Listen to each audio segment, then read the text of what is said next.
નજર કરીશું અમદાવાદ પર. અમદાવાદના પાલડી વિસ્તારમાં જમીન લીવેચના વ્યવસાય સાથે સંકળાયેલા નૈસલ ઠાકોરની સરા જાહેર હત્યા થઈ છે. પોલીસના જાણકારી મુજબ જૂની અંગત અદાવતને કારણે આ કૃત્ય બન્યું હોવાનું સામે આવ્યું છે.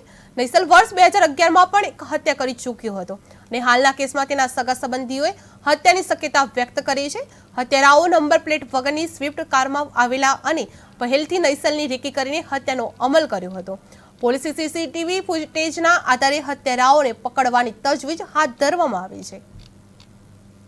પાલડી પોલીસ સ્ટેશન વિસ્તારમાં સવારે 4:30 વાગે આશરે પાલડી બાટામાં એક ઈસમ છે નેસલ પરેશભાઈ ઠાકોર કરીને, જેની 38 વર્ષની ઉંમર છે. એની ઉપર 4 થી 5 માણસોને હુમલો કરે છે અને આ હુમલામાં એમની મૃત્યુ થઈ ગઈ છે.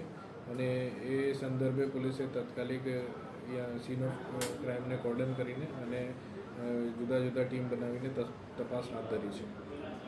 જેની હત્યા થઈ છે કોણ હતું અને જે રીતના ઘાતકી હત્યા થઈ શું કારણ લાગી રહ્યું છે?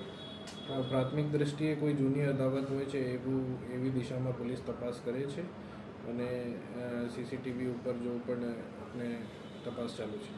મૃતકનું નામ શું છે, એનું બેકગ્રાઉન્ડ શું છે, ક્યાં હતો, કેટલા વાગ્યાની આ ઘટના છે?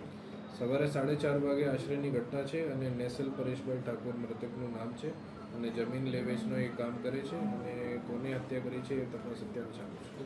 હાલ કઈ દિશામાં તપાસ હાથ ધરાશે? આપણે શંકાસ્પદ જો છે એની દિશામાં અને સીસીટીવી જો ટ્રેસ કરીને છે એની દિશામાં તપાસ ચાલુ છે. ગાડી આવી હતી, કઈ ગાડી આવી હતી અને કેટલા લોકો હતા? કારણ કે જે સીસીટીવી